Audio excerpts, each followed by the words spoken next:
Muito boa noite. Eu sou a Lúcia Pezella. Eu tô aqui hoje no programa Entre Elas, sem a minha amiga e companheira Ana Paula Zerbietti. Eu e Ana Paula Zerbietti fazemos aí o nosso programa juntos já há 3 anos.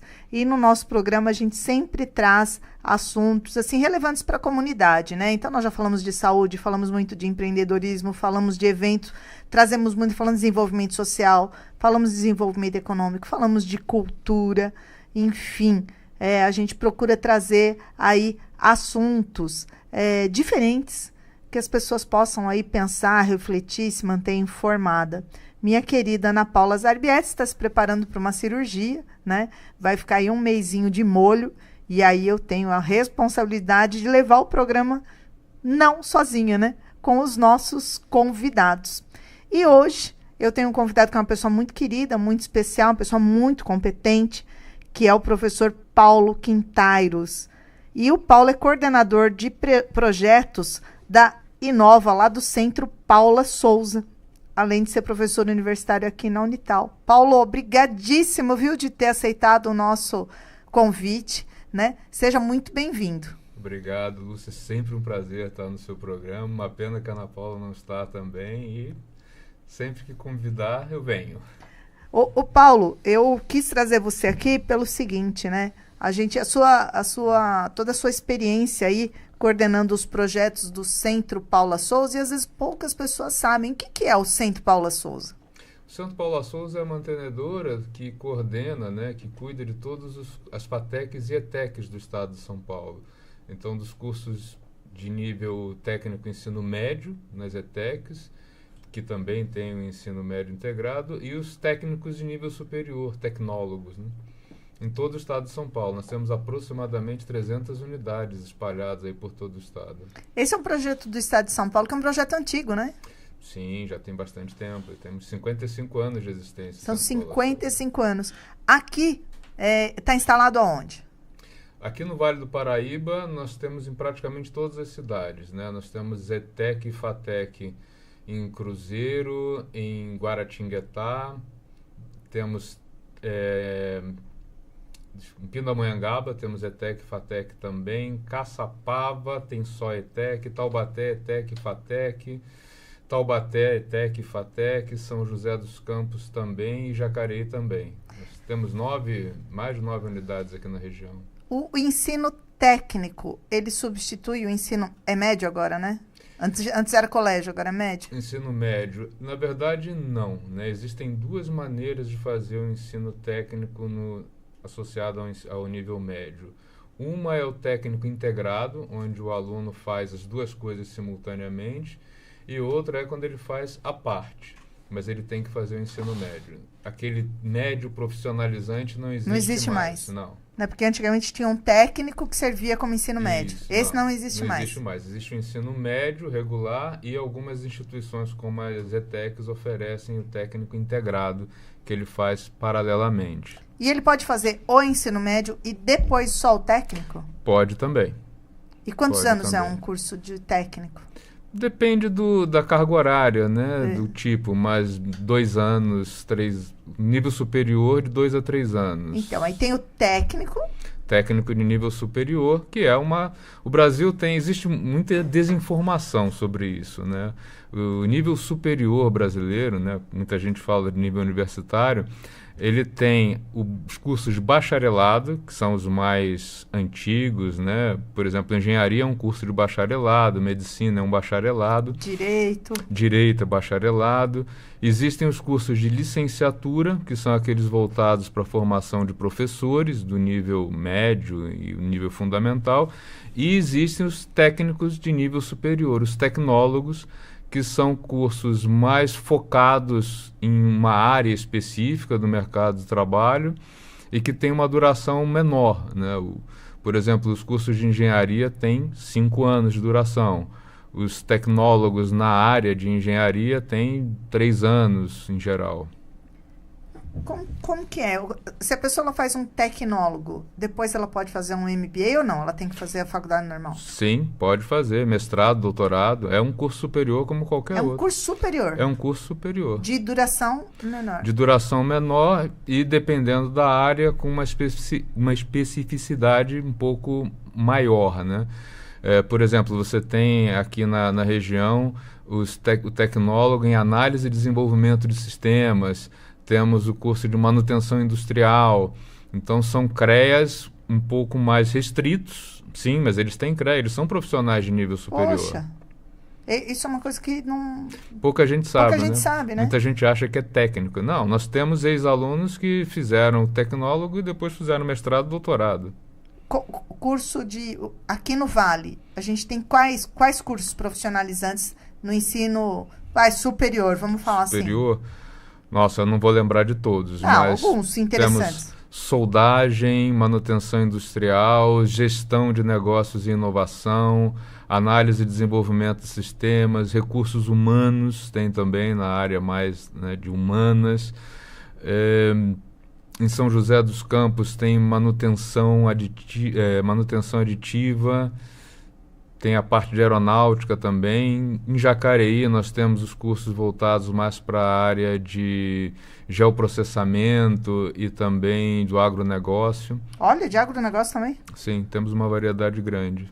E o curso técnico? Técnico que seria de nível médio? Nível médio? Também tem uma variedade grande. Mecânica, informática, na parte da escola agrícola em Jacareí, né? Tem também os cursos voltados para o agro.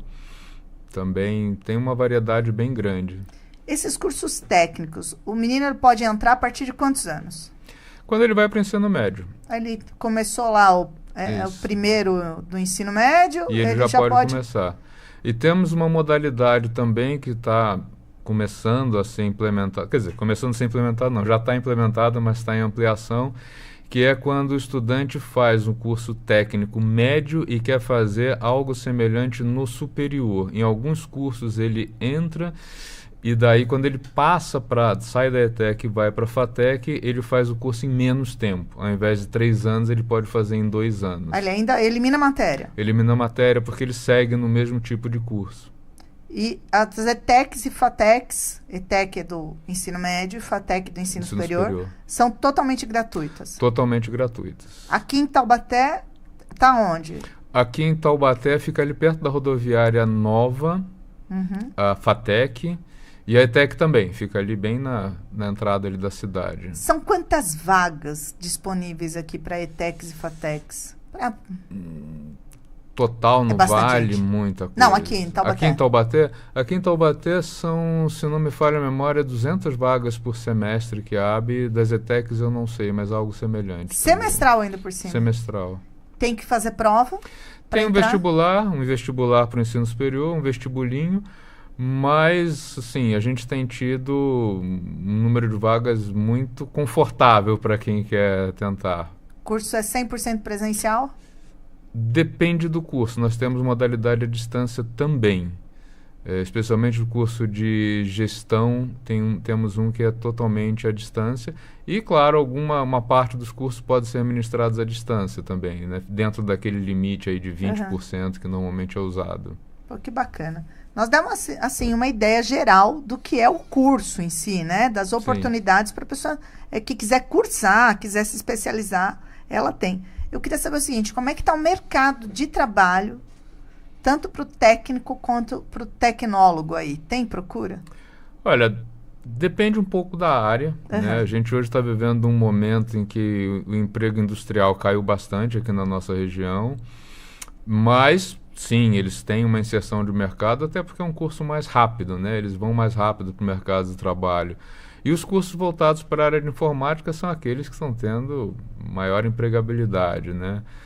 Nos projetos de empreendedorismo que eu coordeno, nós temos hoje uma grande dificuldade de encontrar desenvolvedores. Não tem, né? Não tem, o número é insuficiente no mercado. É um problema não só brasileiro, um problema mundial, né? o número de desenvolvedores competentes, claro, né? Alguém que saiba realmente criar um sistema, montar um sistema que tenha... Entender a demanda, né? Entender a demanda, entender de lógica, né? Que é uma coisa importante, ou seja, alguém que programe, mas tem uma formação mais robusta, mais bem estruturada. A gente estava falando no intervalo que o brasileiro ele ainda não tem esta cultura de procurar um curso de tecnólogo, que é um curso superior, sim, oferecido pela FATEC. O Brasil tem no global, assim, de nível técnico, né, técnico e tecnólogo, um número que em comparação com o mercado global é muito pequeno. Né? A média no Brasil, no global, nós temos 11% no último levantamento de alunos que têm a formação técnica, né, que estão no técnico, e existe uma projeção de que estaríamos chegando em 15% atualmente. Isso é muito heterogêneo nos estados, né? O estado brasileiro que tem o maior número de percentual de alunos no nível técnico, eu me surpreendi quando busquei esse dado. É o Piauí. Ah, vá! Sim. Piauí, então? Piauí e Paraíba são os estados brasileiros que hoje têm o maior percentual de alunos no nível técnico. São Paulo está um pouco acima da média nacional, mas bem abaixo deles. E no total, nós temos um número muito pequeno no Brasil. Se nós fizermos uma comparação com o padrão da OCDE, né, dos países ricos, eles têm 30% a 40% de formação técnica, enquanto a gente tem de 11% a 15%, sendo que os países top, né, de desenvolvimento, Suíça, Alemanha, eles estão com de 40% a 60% de formação do pessoal com nível técnico. A que você atribui esse tipo de problema? Preconceito, falta de entendimento, de conhecimento dos RHs na hora de contratar? Um pouco de tudo, né? Eu me surpreendo quando converso com algumas pessoas que elas não sabem que existe o curso de tecnólogo. Mesmo aqui em Taubaté, muitos não sabem que as FATECs e ETECs existem, e menos ainda que são gratuitas. Sim. Então, existe um preconceito, eu acho que mais das pessoas do que dos contratantes. Né? Aquela ideia de que eu vou para a universidade para buscar sempre aquelas carreiras mais tradicionais, né? E com foco muito em engenharia ou em cursos como medicina, aqueles cursos mais tradicionais. Administração. Existe o tecnólogo na área de administração, de marketing também. Existe tecnólogo? Sim, existe. FATEC Guaratinguetá tem esses cursos. De gestão existe na FATEC de Taubaté e de Pinda também. Então, nós temos essa formação e muitas pessoas ainda insistem naquela formação mais longa, um pouco por preconceito, um pouco por falta de informação mesmo. Mas o mercado absorve bem esse pessoal, até porque a formação deles é boa, né? Sim. E as turmas são pequenas, né? Sim, são turmas pequenas, são bons laboratórios, né, que nós temos. Sim, e existem outras instituições também que oferecem essa formação, mas o brasileiro ainda tem esse preconceito. Um pouco cultural isso. E isso tem reflexos ruins, né? Se a gente compara a produtividade do brasileiro, ela está estagnada há anos. Se você pega mesmo um profissional que tem o curso superior, se ele tiver feito um técnico, né, ele tem habilidades diferentes, ele vai ter uma facilidade maior na carreira dele, mas ainda tem muito que ampliar na oferta e no número de pessoas fazendo esses cursos. O dia a dia, né? O dia a dia da escola. Qual que é a diferença do dia a dia da escola? De uma faculdade, de um curso universitário comum e um curso universitário dentro da FATEC?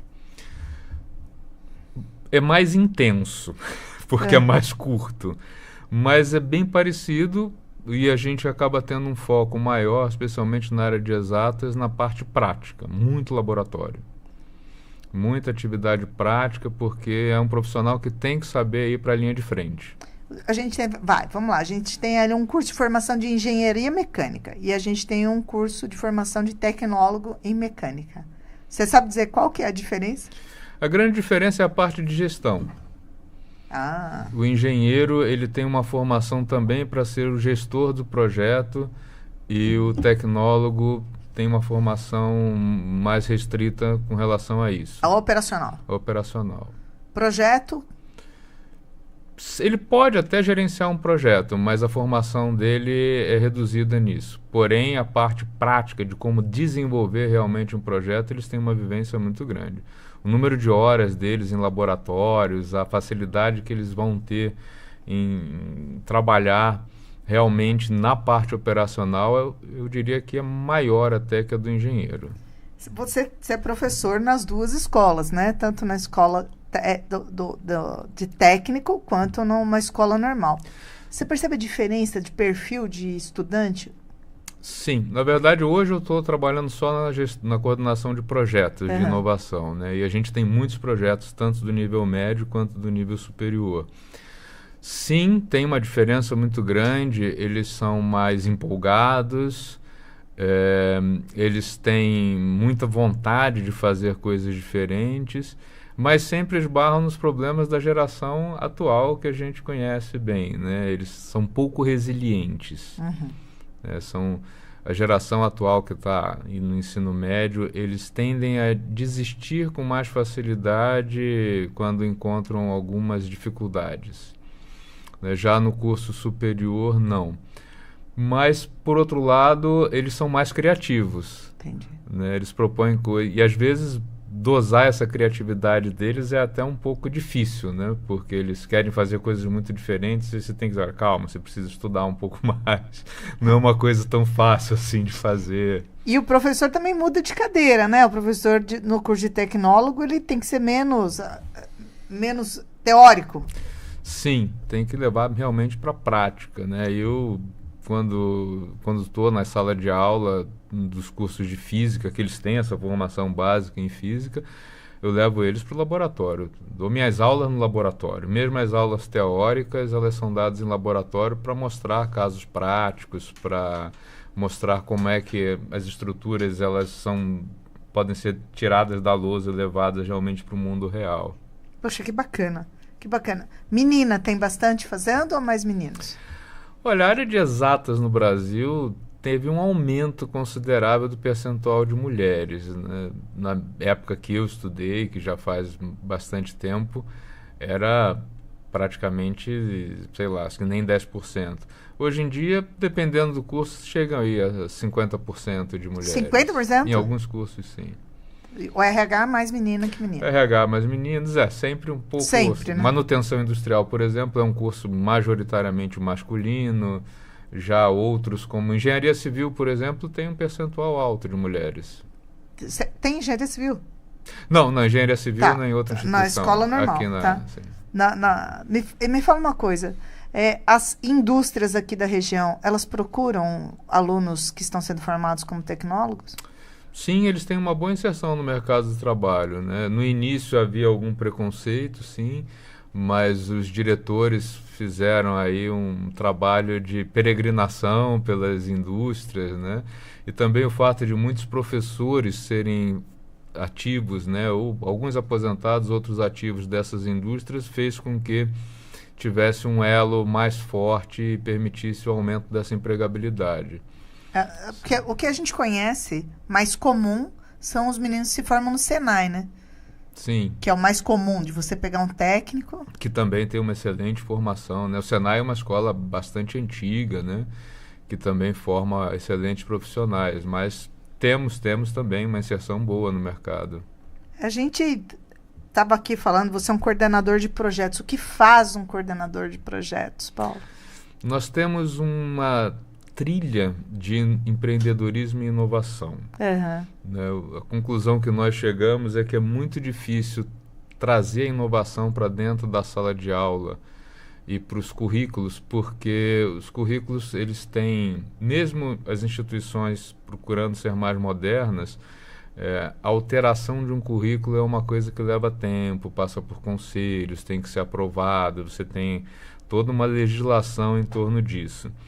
E nós criamos, no Núcleo de Inovação Tecnológica, uma trilha para que todos os nossos alunos, inicialmente eram todos os nossos alunos, depois a gente abriu para toda a comunidade, para que qualquer pessoa possa fazer cursos da área de inovação e empreendedorismo e ter o nosso apoio para desenvolver esses projetos.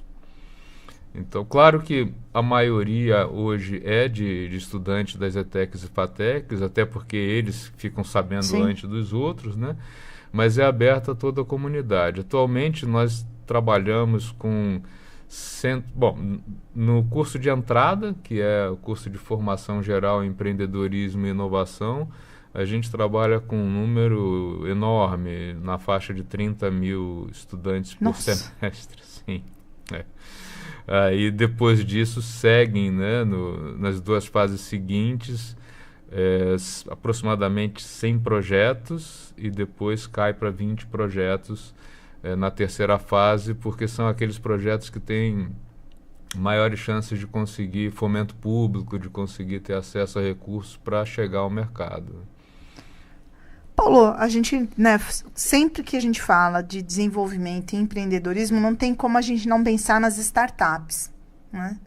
Qual que é a relação dessa aí, da ETEC, FATEC, startups? Como é que esses mundos se relacionam aí? O que nós pensamos hoje é que melhorar a empregabilidade do nosso aluno passa por dar a ele a oportunidade de trabalhar no mercado de maneira convencional, como CLTista ou, enfim, até como funcionário público, mas também dá a oportunidade a ele de entrar nesse mundo das startups, né, que é hoje, no meu modo de ver, a maneira mais fácil, mais rápida de dar respostas para as demandas que a sociedade tem.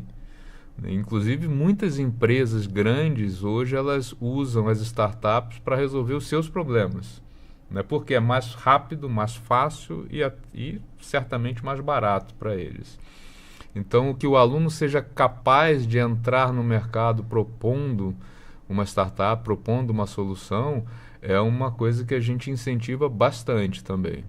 É isso que eu ia falar. Traduz aí para a pessoa comum, para o menino aí que está no ensino médio e tal, o que vem a ser uma startup?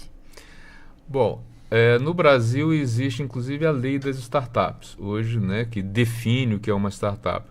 Mas, em geral, vem muito da ideia das empresas de tecnologia, mas uma startup não necessariamente é da área de tecnologia. Startup é um termo bastante usado para empresas que nascem pequenas e que têm um crescimento muito rápido, exponencial. Por exemplo, o Facebook foi uma startup. Eu já ouvi gente dizendo que o Facebook é uma startup. Não, o Facebook hoje é uma empresa gigantesca, né? Lá no início, quando criaram que era só o Facebook, ele foi uma startup, que teve aí seu crescimento bem rápido, bem acelerado. E o Brasil tem suas startups também, tem empresas que vêm tendo um desenvolvimento rápido. Algumas passaram pelo nosso processo, né? Nós tivemos um projeto que ainda está na fase de maturação, que é o Metavila Literário. É um projeto muito interessante que ficou entre os 17 finalistas das startups selecionadas na COP30. Ah, que legal! Então, o evento que teve no Rio, eles selecionaram aí as 17 startups que foram as finalistas e tinha uma lá. Então, sempre dando soluções inovadoras para problemas que já existem. E essa fazia o quê? Eles criam eventos no metaverso. Em especial, eles estão fazendo hoje eventos para vender livros físicos. Então, é bem curioso. Você entra no sistema deles, você tem, às vezes, lançamento de livros, né? Tem lá, dentro do metaverso, o autor falando sobre o livro. Você pode sentar, né? Tem toda aquela coisa do metaverso, você tem lá o seu personagem, você senta, conversa com outras pessoas, pode ver livros e comprar. Mas o curioso é que a compra deles é de livro físico, um livro que vai chegar impresso na casa da pessoa. é uma solução para o mercado editorial, Sim. né? Que vem tendo dificuldade em lidar com a concorrência, com os grandes players. Eles trabalham com lançamentos de livros ou com os livros já consagrados, best-seller? Tanto faz, eles têm feito isso com as editoras, né? As editoras que pedem as lojas, né? E os ambientes do metaverso. Meu, curiosíssimo isso, né? É, bem curioso, bem interessante também. Meu filho participou da COP30. Ele tem uma empresa de reflorestamento por drone. Que também é uma área... O agronegócio tem muitas startups. Olha, eu já vi startups interessantes até na área super tradicional, como medicina. Teve uma empresa que passou aí pela nossa trilha, que ele corrige um problema que é muito corriqueiro hoje. Na realidade, qual é a ideia de quem cria uma startup? É resolver problemas. Né? Então, onde as pessoas veem problemas e ficam só se lamentando, eles buscam soluções. Uma das coisas que essa empresa faz, uma empresa que está instalada em São José do Rio Preto, ele é um apoio para os médicos na hora de fazer as receitas. É uma coisa que quem frequenta farmácias sabe que é muito comum, que o medicamento mudou de nome, ou então foi receitado de 30 miligramas e não existe mais, só existe de 50, e tem todo aquele transtorno que você precisa, né, buscar uma nova receita quando é controlada. E esse pessoal criou um sistema que corrige isso, né? Quando o médico digita o medicamento, ele verifica quais são as possibilidades que estão no mercado atualmente. Porque tem muito medicamento, né? Que se você tem que tomar 3 vezes por dia, por 7 dias, você tem que ter lá 21 comprimidos. Exato. A farmácia não pode vender muito a mais do que isso, né? Sim. Tem que vender o número que vai bater nisso aí. Bater. E, inclusive, isso aparece, né? Ele ajuda o médico na elaboração da receita. É um problema, sim. Os médicos gostaram, estão comprando o sistema. Que legal. E ele está no mercado. E é um médico, né? Um médico jovem que percebeu que não só ele, mas outros colegas tinham esse problema e resolveu dar uma solução. Eu acompanhei lá em São José uma startup que acho que era dose certa. Ajudava a dosar aí o medicamento. Eu acho isso super interessante. Alguma startup saída daqui das nossas Fatecs e ETECs que já decolou, que você se lembra? O maior sucesso comercial está em Botucatu, é uma empresa chamada Avozon. Eles começaram misturando óleo de avocado com ozônio e, em princípio, era um produto para melhorar a cicatrização da pele. Hoje em dia eles têm vários produtos nessa linha, sempre misturando alguma coisa natural que potencializa a ação do ozônio. Entraram fortemente aí no mercado de produtos receitados pelos ginecologistas, inclusive, produtos de higiene, lubrificação íntima, porque o ozônio acaba tendo uma ação terapêutica forte. É um grande sucesso comercial. Avozon, que vem o avocado com ozônio, né? É incrível, né? É uma empresa que tem um sucesso bem importante. Tem outros também. O Moinho Sustentável é uma empresa que vem fazendo... Eles começaram com pazinhas de sorvete à base de coisas que sejam biodegradáveis. Então, é um plástico que, se jogado no meio ambiente, ele vai se decompor em muito menos tempo, né? Eles vêm fazendo vários testes aí com... A ideia deles é substituir qualquer coisa que tenha plástico e que não vá em alta temperatura, é a única restrição desse tipo de material, que pode ser jogado no meio ambiente sem causar danos. Por biodegradáveis, né? Biodegradáveis. E aí usa o quê? Casca? Eles usam bastante cana-de-açúcar. Cana-de-açúcar? Cana-de-açúcar. E a cana-de-açúcar molda como se fosse uma pazinha plástica?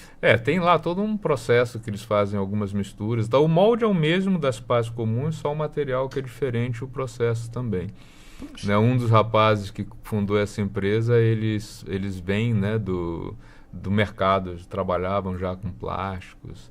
Temos também uma que está agora já no mercado captando recursos aí pela Lei Rouanet, que é a GUB Educacional, de gamificação para jogos de ensino e também para treinamento de RH.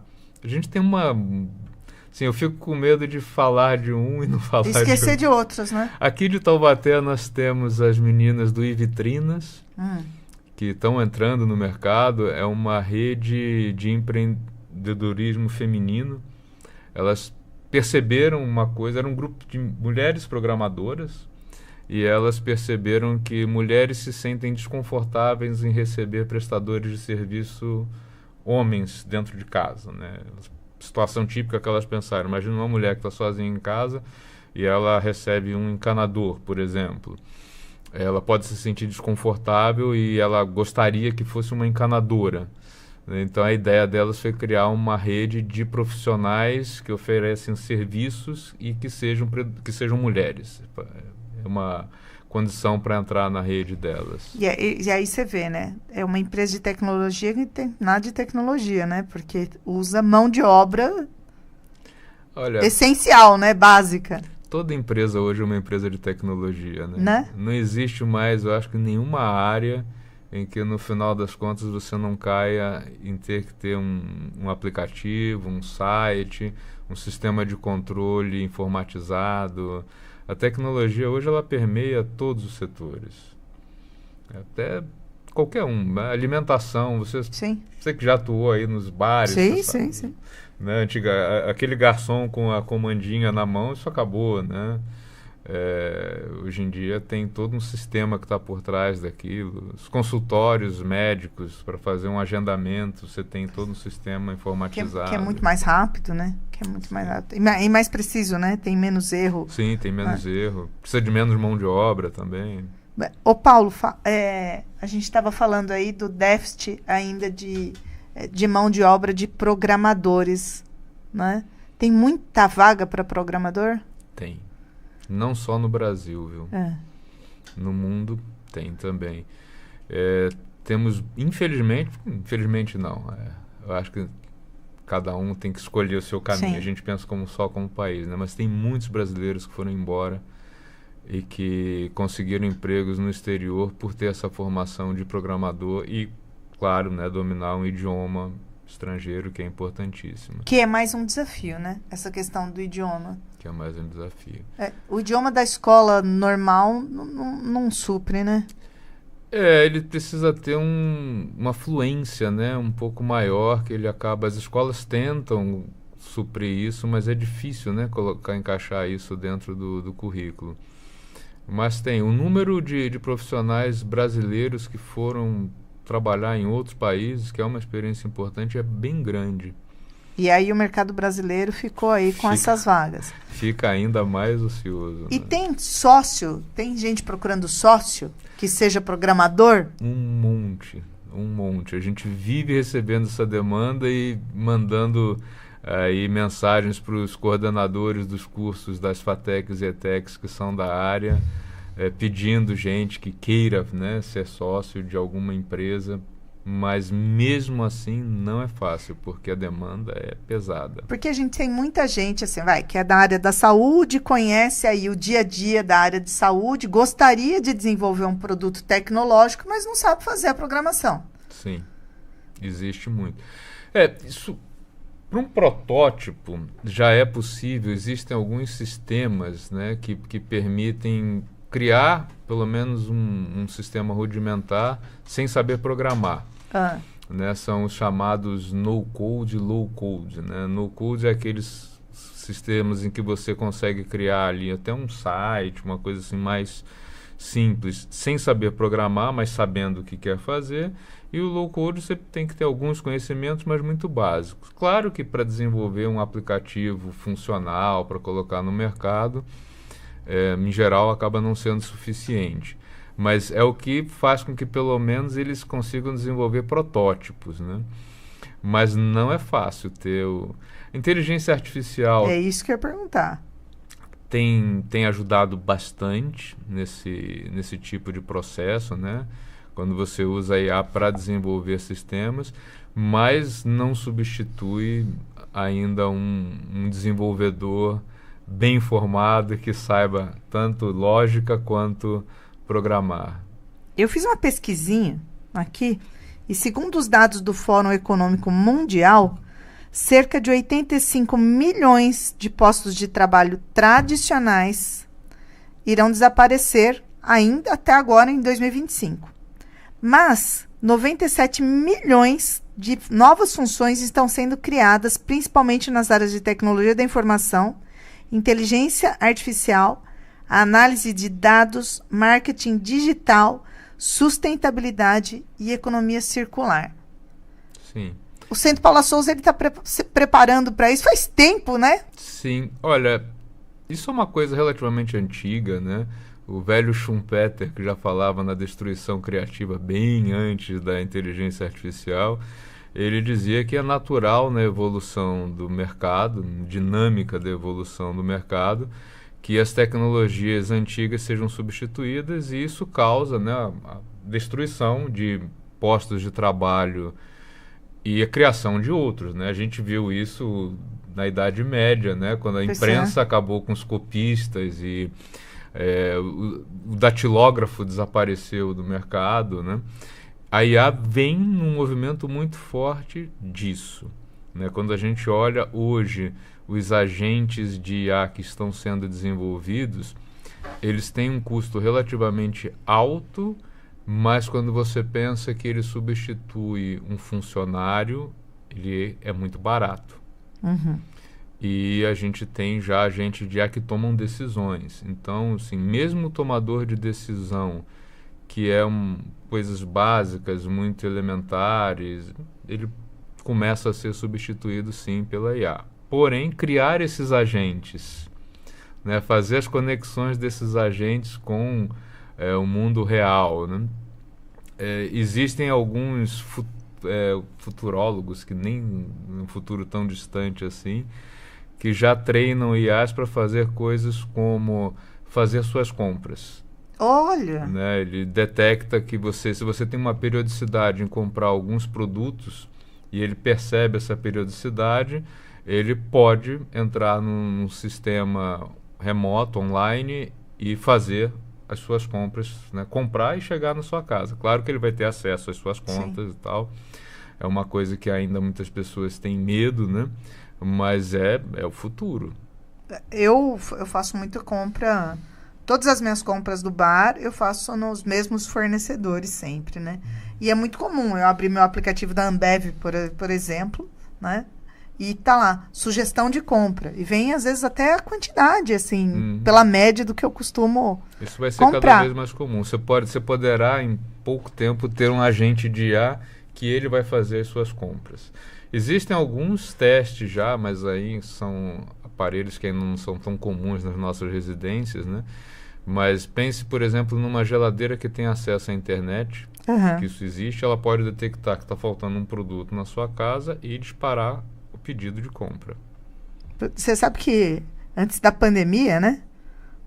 Antes da pandemia, uns 2, 3 anos antes da pandemia, para eu fazer compra para abastecer aí meus negócios de alimentação, eu tinha que ter uma planilha de Excel, tinha que sentar na frente do computador, tinha que verificar a planilha de estoque, e hoje com os aplicativos, eu só sincronizo o que entrou de pedido, sincronizo com o meu aplicativo de venda, que eu uso um aplicativo de venda, e eu tenho praticamente a lista de compra ali pronta.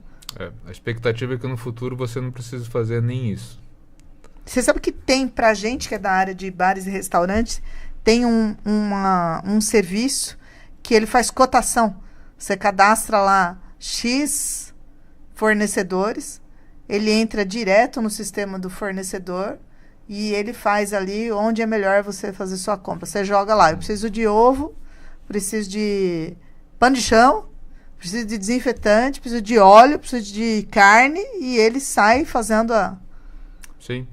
Eu tenho eu uso alguns agentes de IA que eu venho treinando, né, para uso pessoal. Então, um deles, que está mais evoluído, ele me ajuda a analisar projetos.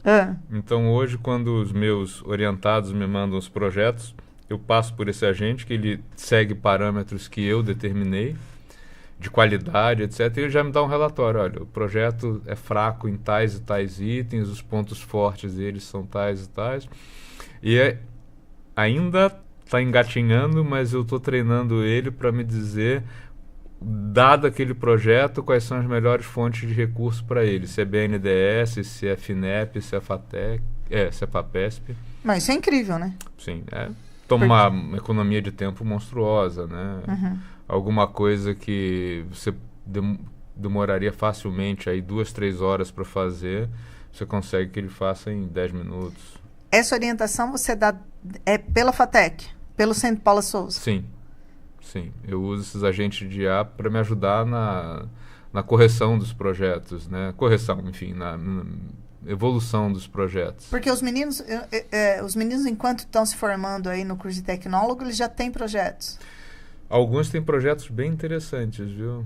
Que já foram apresentados em feiras. Alguns têm projetos de bengala inteligente. Temos um projeto, muitos na área de culinária também. Poxa! Tem bastante, sim. É grande a variedade. A geração é muito criativa. Então ele sai do curso já para abrir sua própria empresa? Sim. Com um projeto já? É o que nós queremos. Queremos que a maior parte deles tenham essa chance. Quer dizer, a opção do que fazer na vida profissional é sempre do estudante, né? Sim. Ele pode chegar e dizer, olha, não quero fazer isso, eu quero ser funcionário de carteira assinada, mas a gente dá a oportunidade a ele de ter também essa chance, né? De poder também vislumbrar isso. Eu quero ser dono de uma empresa e quero ir para o mercado. O governo do estado ele tem incentivado muito a questão do empreendedorismo, né? Até porque os grandes empregadores CLTs, que eram as indústrias, eles estão diminuindo as vagas, né?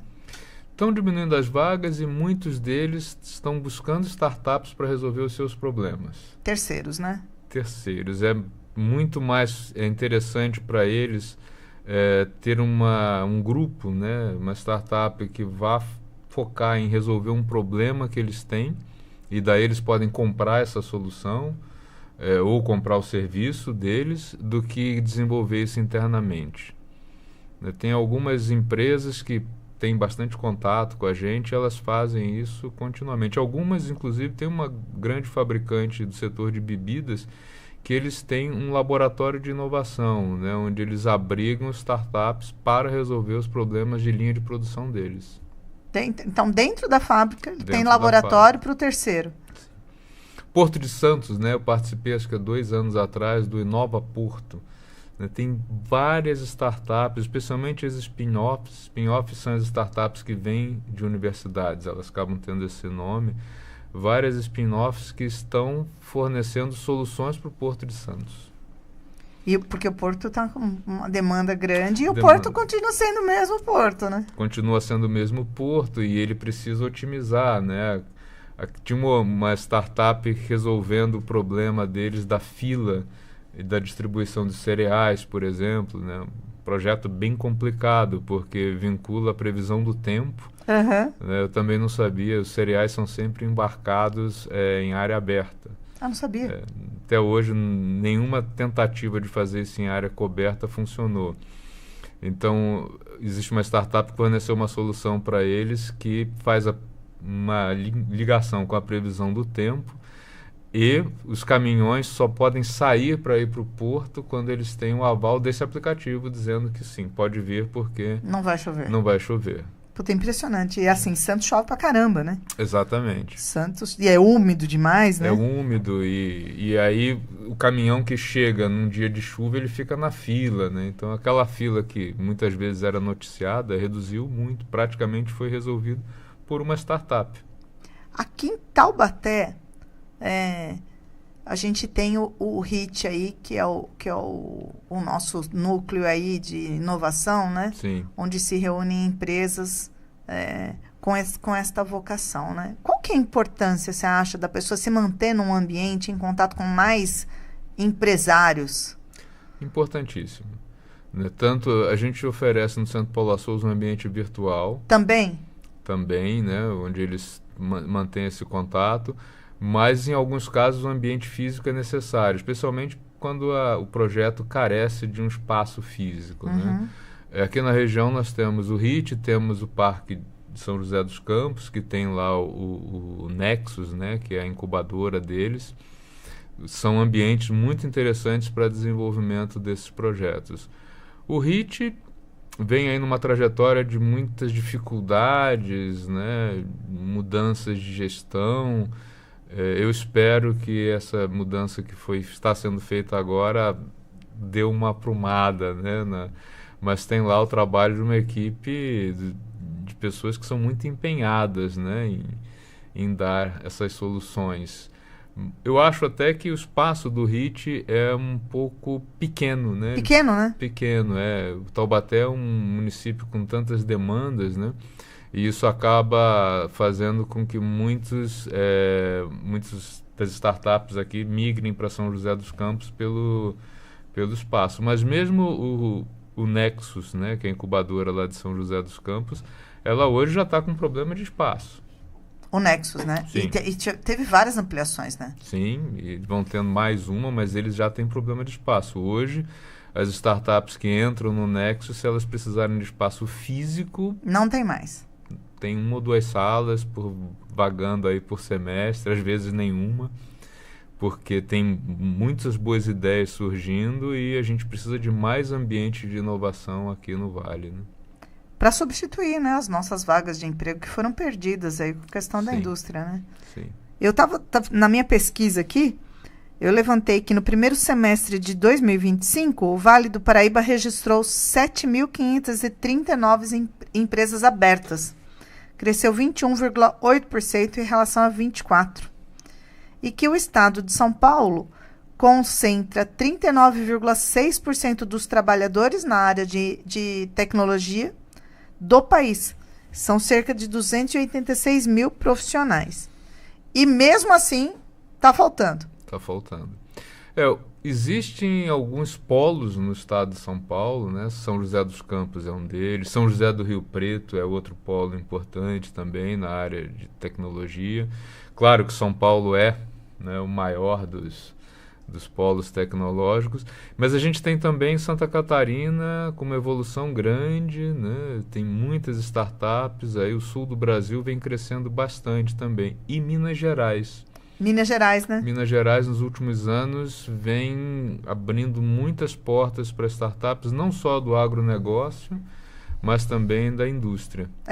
Aqui em Santa Rita do Sapucaí tem um evento grande anual, né? Sim, um polo, né, de telecomunicações ali, muito interessante, com várias empresas que surgiram ali, dando soluções inovadoras aí para os problemas que já existem. E eles têm o Hackathon lá, né? Tem o Hackathon. A gente vai ter um Hackathon aqui em Taubaté também. Vamos fazer um agora no final de novembro.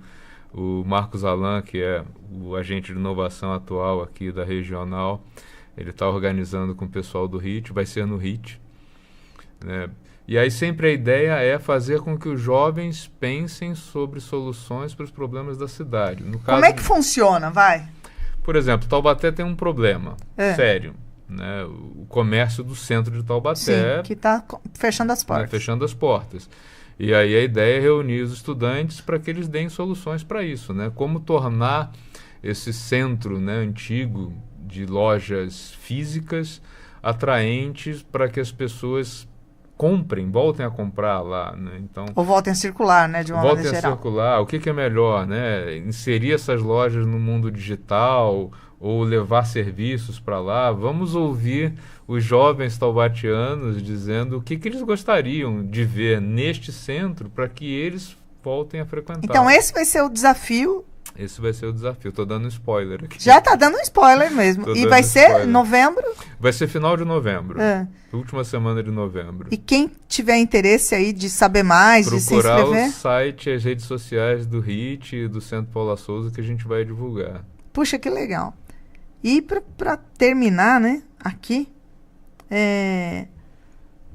para saber mais dos cursos do Centro Paula Souza, a pessoa que não quer aí, não tem vontade, não tem interesse de seguir uma faculdade normal, mas gostaria de fazer um curso técnico, um curso mais mão na massa, um curso mais motivante. Olha, tem duas possibilidades. Ou ele vai direto no site do Centro Paula Souza e vê os cursos e vê onde eles são oferecidos, ou ele pode ir nos sites das unidades, FATEC Pindamonhangaba, FATEC Taubaté, FATEC São José dos Campos, né? todas elas têm aí a listagem dos cursos. O vestibular é unificado. Uhum. Tem um período inicial em que há isenção da taxa de vestibular para pessoas carentes, e depois desse período não mais. A única coisa que o aluno tem que pagar é a taxa realmente, porque o vestibular é feito por uma fundação, né? Então, mas do restante é totalmente gratuito. E as ETECs a mesma coisa, né? É só entrar no site das ETECs, né? Se você digitar ETEC Taubaté, ETEC São José dos Campos, ETEC Caçapava, você vai chegar no site e vai ver lá todos os cursos. Também é possível pedir para visitar, para fazer uma visita presencial, para conhecer as unidades. A pessoa que está assistindo aqui a gente pode juntar um pessoal e ir lá conhecer? Sim. Deve, né? Deve. Entre em contato com a secretaria, agenda um dia. Certamente os coordenadores de curso terão prazer em receber. Eles fazem alguns eventos de portas abertas, né? Mas aí são datas específicas, mas é possível agendar uma visita para ir conhecer. A nossa ideia é atender a comunidade, né? Sim. Paulo, adorei estar aqui com você. Agradeço demais. Pois é. Suas considerações, tem mais alguma coisa que você queira falar aqui para o nosso povo? Olha, pensem nos cursos de tecnologia como uma maneira aí de ter uma carreira, mas também como forma de ter formação suficiente para propor soluções no mercado. O mercado brasileiro, o povo brasileiro é carente de soluções para os seus problemas e de pessoas que queiram oferecer essas soluções de maneira fácil, segura e barata. E a gente procura dar às pessoas formação para isso, tanto nas ETECs e FATECs, quanto na trilha de empreendedorismo do Centro Paula Souza, que é a Inova CPS. Também é só procurar aí nas redes sociais. Pode me procurar pelas redes sociais também, pelo meu sobrenome, Quintairos, vai me achar. Eu vou ter prazer em ajudar as pessoas, direcioná-las. Você me fez uma provocação aqui. Tem limite de idade para cima? A pessoa se aposentou, já fez faculdade? Nenhum. Ela pode procurar, volta a estudar, 3 aninhos aí ela já vai aprender uma... Pode. Nós já tivemos vários alunos aposentados que foram, eu quero voltar para o mercado, eu quero ter uma segunda carreira. Não há limite. Muito legal. E também na inovação, viu? Tem muita gente aposentada que veio, sim. Tem uns projetos de pessoas que, olha, eu me aposentei e tinha um problema na minha profissão que eu agora estou pensando em resolver, queria voltar para o mercado, e estão aí. Tem uma empresa que é curiosa, ela é da área médica, e ela é uma parceria de um rapaz de São Paulo com um rapaz do Ceará. Um rapaz, modo de dizer, um jornalista do Ceará, já aposentado, que tem uma longa carreira como jornalista, e eles optaram por começar a operação no Ceará, né, porque a ideia deles é oferecer telemedicina barata. Opa! E aí eles viram que São Paulo tem uma demanda, sim, mas eles viram que o mercado mais promissor inicial é no Ceará, e estão começando por lá. Mas é uma empresa que tem, né, uma pessoa do Ceará e o desenvolvedor está aqui em São Paulo. Por isso que eles fizeram o projeto com a gente. Puxa, bem bacana. Paulo, obrigada demais, adorei estar aqui com você, né? Vou ver se eu faço, vou inventar e vou dar uma olhada que curso que tem, capaz que eu faço, que eu adoro. que eu adoro. Agradeço demais sua presença, viu? Sempre tiver alguma novidade aí nessa área, passa pra gente, a gente põe aqui, o pessoal do T7 publica isso, a gente podendo, a gente traz aqui para o nosso programa. Muito, muito obrigada, viu? Obrigado por você e que bom te ver. Estar aqui. Que bom te ver, Paulo. Gente, eu vou aqui encerrando Entre Elas, mandando um beijo super especial para Ana Paula, né? Tudo vai dar certo, Aninha, logo você tá aqui de volta com a gente, viu? Senti muito sua falta.